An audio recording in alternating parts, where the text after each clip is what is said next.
I am absolutely astounded by Star vs. the Forces of Evil right now. Astounded at how far they're going.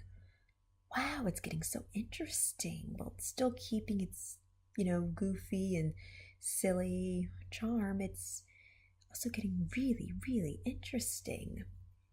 I mean, I really, wow. Okay, so finding out that Heinous is actually the long-lost daughter of Eclipsa and her monster love, that was big. First, let's try and figure out, how did the butterfly family line continue despite all that?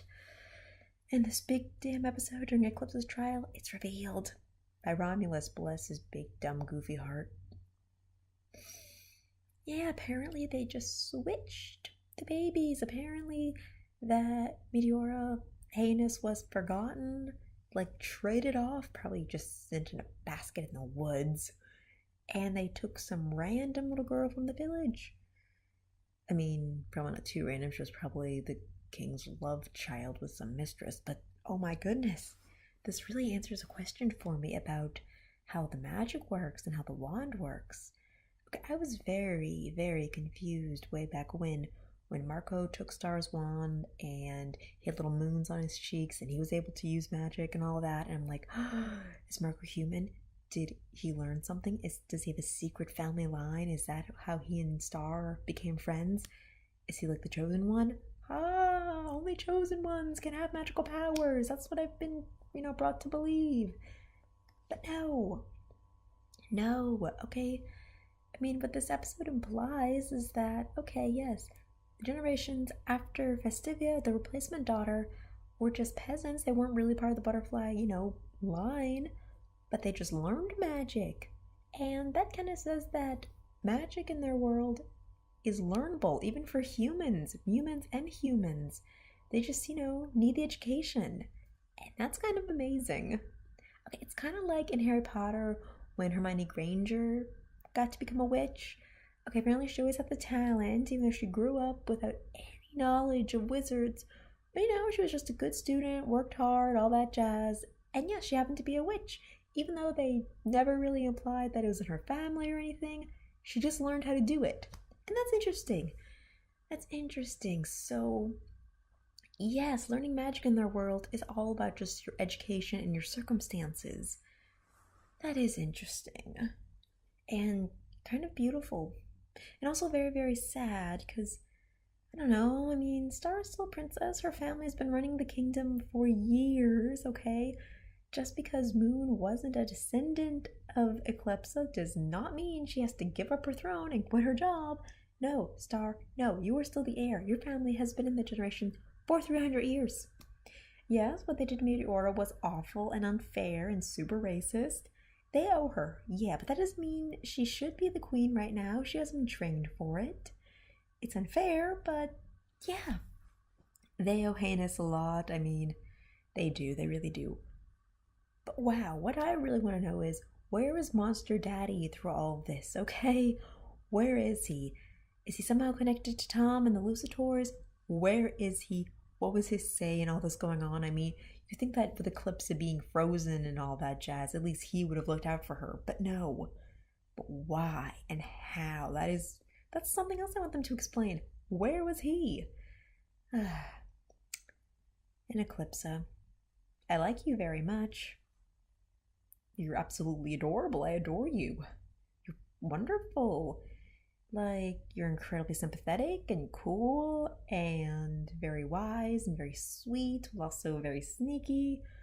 But then there's that sneakiness that I don't fully trust. I mean, the trial, I don't know. I mean, the trial just said that you were, experimentative and maybe a little selfish, like you just did what you wanted when you could. But hey, she was queen, she could. And yes, would leaving her human husband for a monster thing, I mean, adultery isn't really cool for any cause, but mostly they were just jerks about it because he was a monster. Apparently she just couldn't get a divorce. She was probably forced into the marriage, so that wasn't nice on their part. And when I say they, I mean the council and her whole, family life and all that jazz.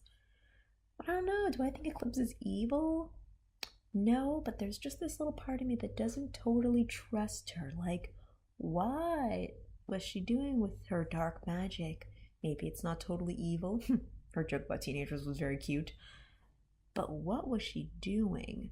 How did she figure it out? Was she just one of those kids that ripped apart the toad just to see how the organs worked inside? Does it make her psycho? I don't know. She's a charming psycho. But yes, do I think she's a truly evil person? I don't know. I think she raises some interesting points about, I don't know, learning and how all knowledge is good knowledge. Some knowledge can be scary and dangerous, but let's see. So even though I like Eclipsa very, very much, there's still this little part of me that is scared of her. It's amazing. And I have to admit that I rewatched that episode where she and Queen Moon were like running through the kingdom and having their girls' day like 5 times already. It's amazing. I'm really happy that they do more episodes with Queen Moon. She might be my favorite character. Why? I don't know. I just love her kind of know-it-all. I'm so tired of everything attitude. It's funny. It's like, yeah, girl, I feel you. And like in this thing, she was kind of annoyed with Eclipsa, but it was a funny kind of annoyance. It was a, cute annoyance. I mean, hey, we all know that she always gets grumpy at Star because Star can honestly be kind of a pain in the ass. She's a wonderful pain in the ass, but she kind of is. And that's her daughter, and that's her mom, and Moon had to grow up way different than Star, so she has her reasons for being herself, but I still like the character she ended up as. Very strict, very serious, a little pompous, but still, she has her soft spots, and she is smart enough to challenge things when she knows they're wrong, and that, I like her very much. And King Rubber always is a laugh with his crazy camping trips. So yeah. The part where Star's heartbroken about not being a real princess is surprising. I mean, yes, most recently she said she wanted to be a better princess and all that, but I honestly never really thought that the title mattered to her that much. I mean, does her family mean stuff to her? The safety of her friends and people mean stuff to her? But I never really thought she was crazy about the whole crown part. I mean, I guess she's disappointed that she's not related to Eclipsa, but I'm actually surprised. But maybe I was underestimating Star and how much she actually enjoys her life.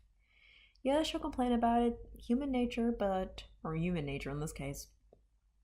Yeah, she complains, yeah, she doesn't love it every second of the day, but not being a true butterfly princess, or not even being Eclipsa's great so-and-so granddaughter, I don't know, it really broke her heart, and that part's sad. I can't believe it, but it did. So yeah, I am fascinated with this new season. It's going so amazingly. It continues to be really exciting and has all these great mystery, and it's just so strange. And it's still very funny that Star is such a wonderful little weirdo, but still she can kind of be the straight man in certain situations in her own world because everyone's crazy there. I love this Wonderland so much. So yes, if you haven't started watching Star vs. the Forces of Evil, do so, man, do so. You can start from the very beginning, but I really recommend the most recent episodes because they're amazing. They're like so amazing. Like, I'm loving it. I love how there's so many new episodes coming out in the next like month. God, this month is gonna be great. It's wonderful. Love it.